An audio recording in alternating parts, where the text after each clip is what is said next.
The Kuki-Zo Manipur, in short KIM, an apex body of tribal Kukis, has maintained that they have no knowledge of any peace talk between the Kuki-Zo people and Meitei, as mentioned by Chief Minister Nongthavam Biren.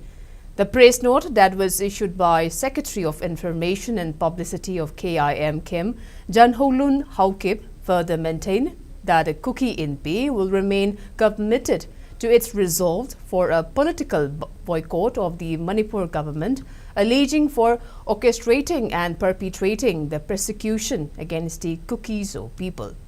Kuki-Zo people, who have been victims of the alleged state-sponsored ethnic cleansing campaign of the Manipur state government, cannot negotiate with our oppressors for justice and equality for our people.